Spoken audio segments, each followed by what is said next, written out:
Assalamualaikum warahmatullahi wabarakatuh. Kami dari kelompok 4 akan mempresentasikan hasil diskusi kelompok kami tentang teori produksi dan biaya produksi. Konsep dasar perusahaan. 1.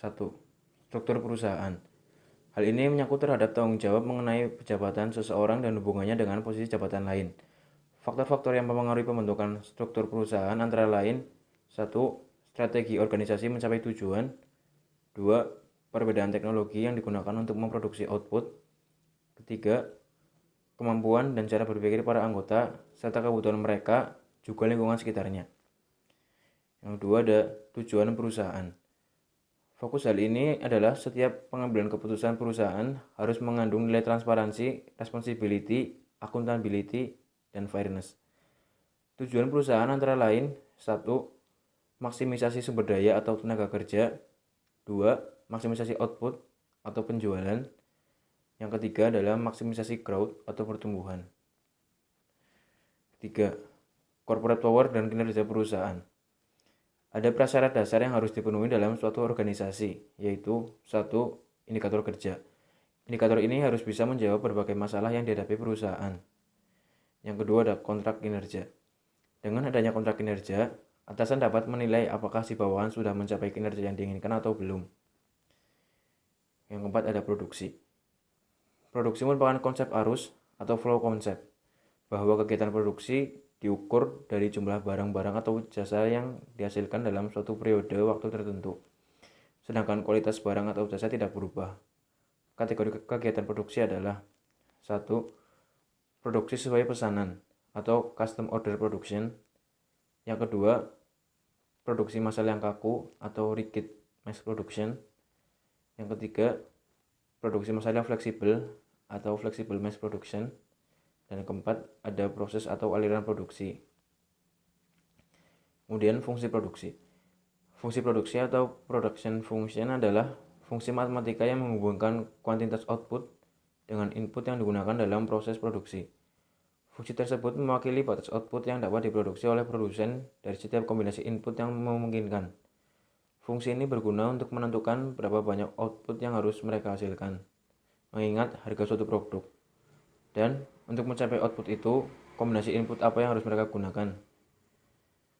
Persamaan umum untuk fungsi produksi adalah Q sama dengan F dalam kurung K kali L, di mana Q adalah jumlah output, L adalah tenaga kerja, dan K adalah modal.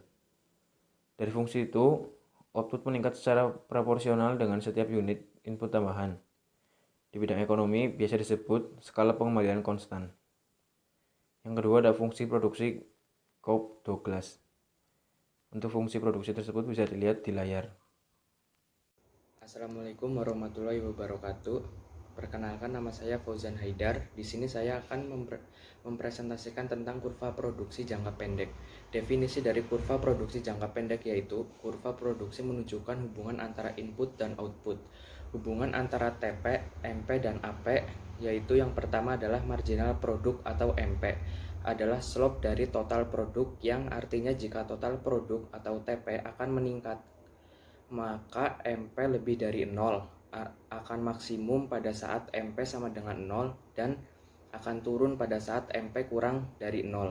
Yang kedua adalah average produk atau AP, akan meningkatkan pada saat MP lebih dari AP dan akan turun pada saat MP kurang dari AP, dan pada saat MPL sama dengan AP maka AP akan maksimum. Dan selanjutnya saya akan menerangkan tentang analisis biaya jangka panjang atau long run average cost atau LAC. Yaitu yang pertama adalah proses produksi yang sudah tidak menggunakan input tetap. Seluruh biaya produksi adalah variabel. Yang kedua adalah perilaku biaya produksi jangka panjang. Keputusan penggunaan input variabel oleh perusahaan dalam jangka pendek. Yang ketiga adalah fungsi biaya jangka panjang, biaya rata-rata jangka panjang atau LAC, biaya marginal jangka panjang atau LMC, yang diperoleh dari biaya total jangka panjang atau LTC. Sekian penjelasan dari saya. Wassalamualaikum warahmatullahi wabarakatuh. Assalamualaikum warahmatullahi wabarakatuh. Perkenalkan, nama saya Muhammad Ramadan dengan nomor NIM 200 201023. 27. Di sini saya akan menjelaskan tentang isokuan.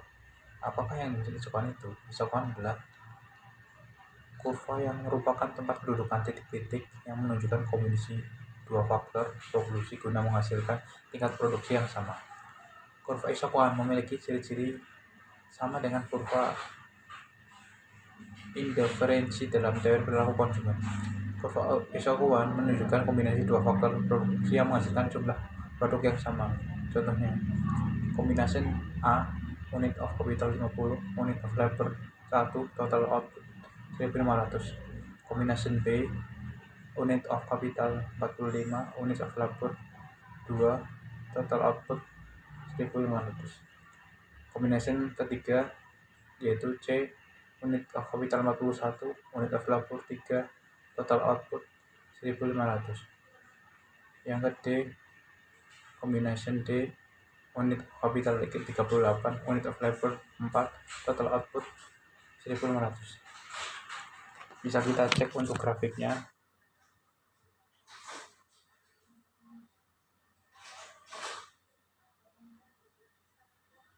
Jadi untuk grafiknya K1 semakin menuju X semakin besar untuk Y-nya, semakin kecil. Terima kasih. Wassalamualaikum warahmatullahi wabarakatuh. Baik, masuk ke materi selanjutnya, yakni isokos. Mungkin beberapa teman sudah mengenal isokos pada saat SMA, karena memang isokos sendiri itu pernah kita pelajari pada saat SMA. Isokos adalah gabungan dua faktor produksi dengan biaya yang sama.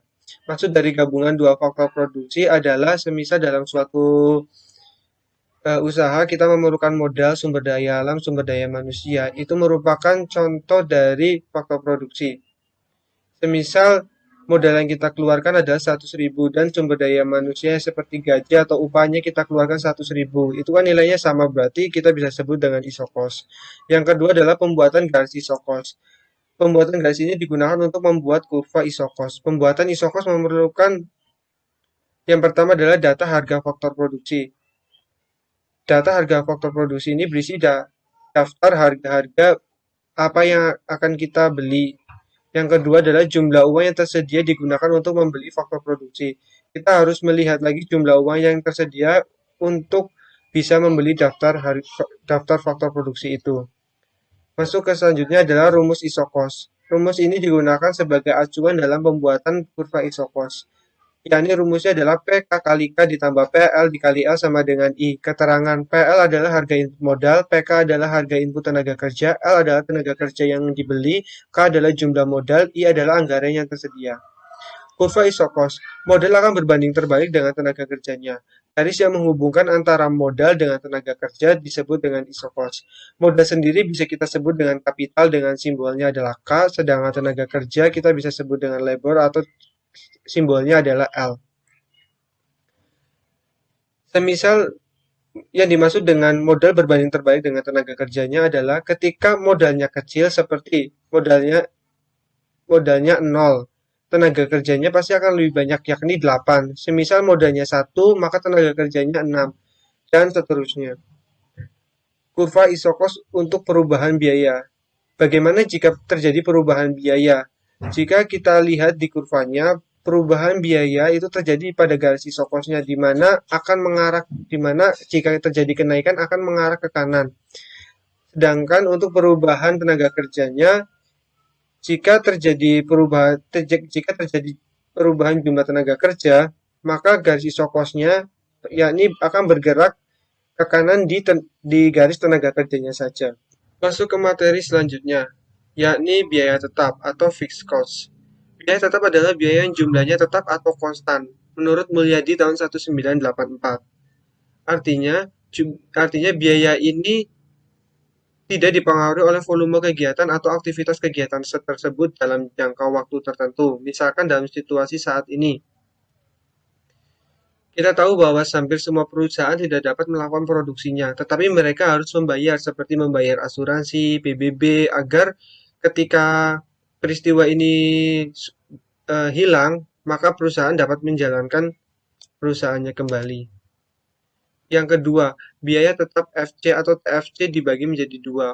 Yang pertama adalah committed fixed cost, adalah biaya yang digunakan untuk mempertahankan kapasitas atau kemampuan organisasi dalam menjalankan kegiatan produksi, pemasaran, serta administrasi. Contoh biaya ini adalah biaya sewa, biaya PBB, biaya asuransi, dan lain-lain. Yang kedua adalah discovery fixed cost, biaya yang ditimbulkan dari penyedia penyelenggaranya. Artinya biaya ini diselenggarakan oleh manajemen perusahaan itu sendiri agar meningkatkan kualitas dan juga kuantitas perusahaan. Contoh biaya ini adalah biaya riset dan pengembangan, yang kedua adalah biaya iklan, yang ketiga adalah biaya asuransi. Masuk ke selanjutnya adalah biaya variabel atau variable cost, biaya yang jumlahnya dipengaruhi yang berubah secara sebanding dengan perubahan volume kegiatan. Artinya berkebalikan dengan biaya tetap, biaya ini sangat dipengaruhi oleh volume kegiatan. Masuk yang kedua adalah biaya variabel FC atau TFC juga dibagi menjadi yang pertama adalah engineering variable cost. Biaya yang dikeluarkan akan berubah jika jumlah produk yang dibeli berubah. Artinya jika misalnya dalam suatu produksi kita membeli beras 1 kilo harganya 10.000. Jika kita membeli 2 kilo tentu harganya akan naik menjadi 20.000. Yang kedua artinya biaya ini tidak dipengaruhi oleh volume kegiatan atau aktivitas kegiatan tersebut dalam jangka waktu tertentu. Misalkan dalam situasi saat ini, kita tahu bahwa hampir semua perusahaan tidak dapat melakukan produksinya, tetapi mereka harus membayar seperti membayar asuransi, PBB, agar ketika peristiwa ini hilang, maka perusahaan dapat menjalankan perusahaannya kembali. Yang kedua, biaya tetap FC atau TFC dibagi menjadi dua. Yang pertama adalah committed fixed cost, adalah biaya yang digunakan untuk mempertahankan kapasitas atau kemampuan organisasi dalam menjalankan kegiatan produksi, pemasaran, serta administrasi. Contoh biaya ini adalah biaya sewa, biaya PBB, biaya asuransi, dan lain-lain. Yang kedua adalah discovery fixed cost, biaya yang ditimbulkan dari penyedia penyelenggaranya. Artinya biaya ini diselenggarakan oleh manajemen perusahaan itu sendiri agar meningkatkan kualitas dan juga kuantitas perusahaan. Contoh biaya ini adalah biaya riset dan pengembangan, yang kedua adalah biaya iklan, yang ketiga adalah biaya asuransi. Masuk ke selanjutnya adalah biaya variabel atau variable cost, biaya yang jumlahnya dipengaruhi yang berubah secara sebanding dengan perubahan volume kegiatan. Artinya berkebalikan dengan biaya tetap, biaya ini sangat dipengaruhi oleh volume kegiatan. Masuk yang kedua adalah biaya variabel FC atau TFC juga dibagi menjadi yang pertama adalah engineering variable cost. Biaya yang dikeluarkan akan berubah jika jumlah produk yang dibeli berubah. Artinya jika misalnya dalam suatu produksi kita membeli beras 1 kilo harganya 10.000. Jika kita membeli 2 kilo tentu harganya akan naik menjadi 20.000. Yang kedua adalah discretionary variable cost, biaya yang berubah ketika volume kegiatannya meningkat, tetapi input dan outputnya tidak memiliki hubungan nyata atau artifisial. Artinya, semisal dalam perusahaan melakukan promosi, terus pendapatannya naik, akhirnya kegiatan promosi ditingkatkan lagi, maka pasti biaya promosi akan naik juga. Jika tetapi manajemen menaikkan biaya promosi, belum tentu akan menaikkan tingkat penjualan. Masuk ke selanjutnya adalah kurva biaya. Kurva biaya yang pertama adalah kurva biaya total atau TC. Biaya total adalah total semua produksi yang didapat dari biaya tetap FC dan biaya variabel atau VC. Rumusnya sendiri adalah TC sama dengan TFC ditambah TVC. Yang kedua adalah kurva variable cost. Biaya akan berubah jika terjadi perubahan output. Artinya, contohnya bahan baku pembuatan coklat misalnya, gula mengalami kenaikan otomatis biaya yang dikeluarkan jadi naik. Dan pastinya jika biaya yang dikeluarkan lebih banyak, akhirnya perusahaan pasti akan menaikkan harga agar memenuhi jumlah produksi. Selanjutnya adalah kurva biaya tetap. Biaya ini tidak akan berubah meskipun outputnya berubah. Garis horizontal menunjukkan biaya yang dikeluarkan akan tetap sama dengan outputnya. Selanjutnya adalah kurva biaya tetap rata-rata atau AVC. Kurva AVC dapat kita ketahui dengan membagi biaya tetap dengan jumlah produksi, yakni VC per Q. Cost akan turun tetapi outputnya akan bertambah. Kalau kita lihat dari kurvanya, barang sedikit harganya tinggi. Kalian pernah beli rambutan ketika sedang musimnya, pasti harganya lebih murah dibandingkan dengan harga rambutan yang tidak pada musimnya. Masuk ke selanjutnya adalah kurva biaya variabel rata-rata. Kurva ini didapat dari biaya variabel yang dibagi dengan jumlah output VC per Q. Cost akan naik jika output juga naik, begitu pula sebaliknya. Kurva ini akan naik seiring dengan jumlah output yang diproduksi. Artinya ketika kita membeli barang atau membeli beras 1 kg harganya 10.000, tapi seandainya membeli beras 2 kg pastinya harganya akan naik. Terus yang kedua adalah kurva biaya rata-rata atau average cost. Kurva ATC berasal dari penjumlahan AVC dengan AVC. Atau kurva ini digabungkan dengan kurva AVC dan kurva AFC. Bisa kita lihat di kurvanya itu seperti gabungan dari kurva AVC dan juga AFC. Nah, kurva yang terakhir adalah kurva marginal cost atau MC. Biaya ini akan terjadi ketika saat produksi pembuatan barang-barang terjadi penambahan unit.